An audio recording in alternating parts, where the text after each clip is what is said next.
Good morning. This is Pamela, the Stampin' Pink Rose, and I am popping in with a quick video. I told you every once in a while I'm going to do these pop-up videos. It's been a couple weeks since I did one, so I'm doing these pop-ups more directed towards the beginners, but at times you're going to find things that are going to help you that are used to stamping and creating. They are not very long, so I'm going to do this real quick. What we're discussing right now is creating an A2 card. I'll bring this one up. I had it laying here. So this is an A2 card size. This is typically what we use in our stamping with our envelopes, because this will fit just fine in an envelope like this. If you want something smaller, Stampin' Up! Has little small note cards. I just kicked the cat, who I didn't realize was under the table. I apologize. So, anyway, this is little Whisper white note cards. They're now becoming basic white note cards. I've had these on the shelf. I always keep them on hand. It's great if you need to write a little fast note. They've come with an envelope. They come with your paper in there that is already pre-creased so that you can just fold it over. I would use your bone folder to secure it a little better.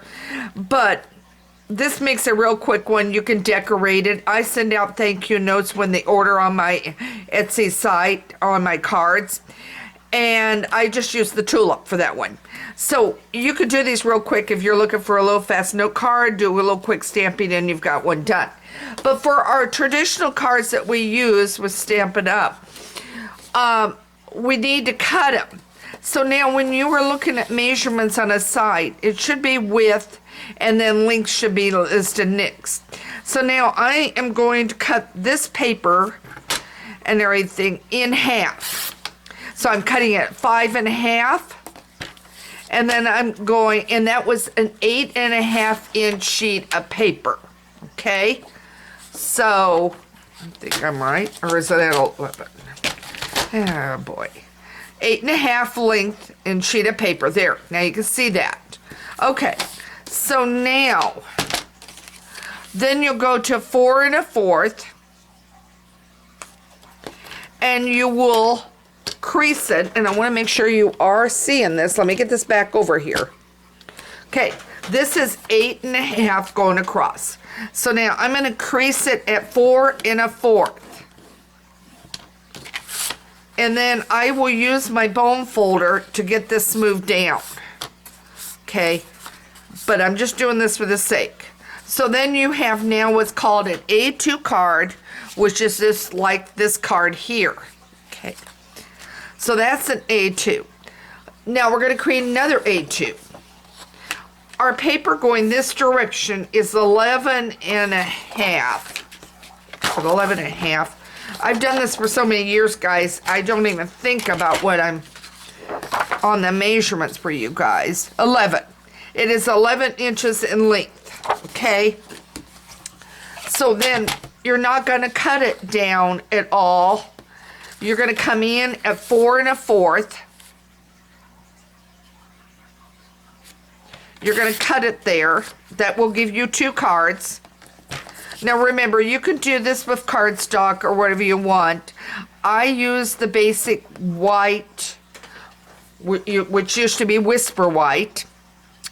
I used to use it, and then I usually traditionally then will put my design over, like I did with this one, because then the inside is white. If you do it, if you would do it like this and pretend this is a total card and you would have the blue on the inside, then you're going to have to cut a smaller piece of white and put on top for people to see the verse. Because obviously with this being a dark navy, you're not going to see it. So I traditionally, in this, I'm over layering and doing that, or there's a particular reason.